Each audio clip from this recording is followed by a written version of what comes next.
Welcome to Cultivating Wild Roots. Today we have a teaching style video showing you guys all about how to harden off your plants before sending them outdoors. Now, whether you start plants from seed or you buy them from a nursery like a greenhouse, they all need to be hardened off before you go and just plant them outside. The reason for this is that the leaves on the plant can get sun scald, and so it's basically like a sunburn. And so you don't want that damage on your plants because it can kind of set them back. So one thing you can do to ensure that your plants don't get damaged from the sun is to harden them off.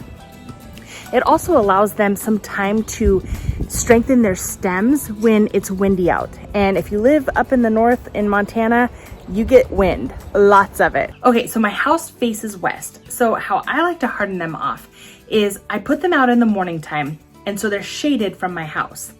And I leave them out for a few hours in that shade. And then what happens is once the sun peeks over the side of my house, I will let those plants stay out in the sunlight for about 2 hours on the first day. And then on the second day, I leave them out in the sunlight a little bit longer. And so they'll be in the sun for maybe 3 hours. And then on the fourth day, I keep adding more and more hours to it.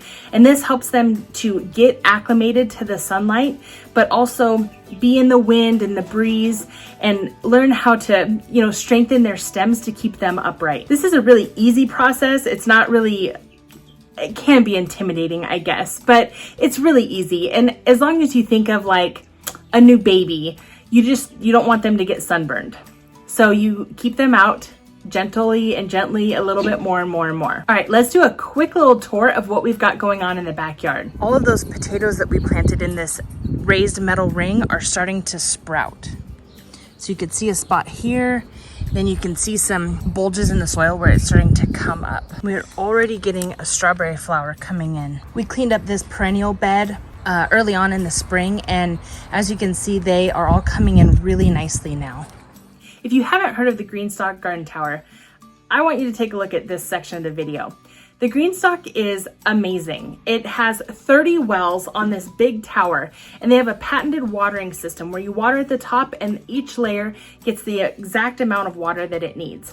I will say the only downfall that I find is if you're planting seeds in the wells, that you're going to want to make sure and water those seeds until they get established and you get a plant out of it. But I would definitely recommend getting a Greenstock, especially if you have maybe a small patio, or maybe you live in an apartment or a condo or something like that. The Greenstock is perfect. There's 30 wells in this entire thing, and each one is nice and deep. So you can plant things like carrots or beets, root veggies like those, and it's awesome.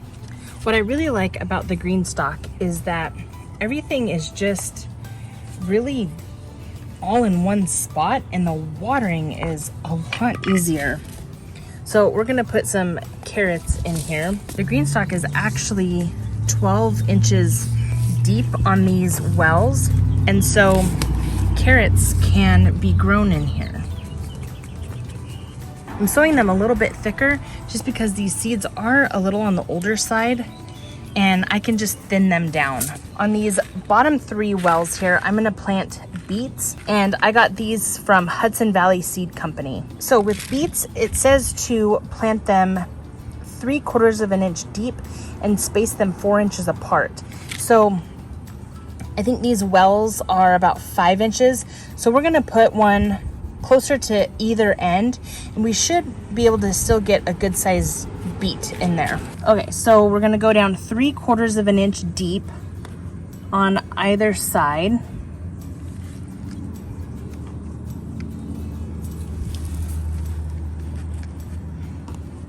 These are what beet seeds look like.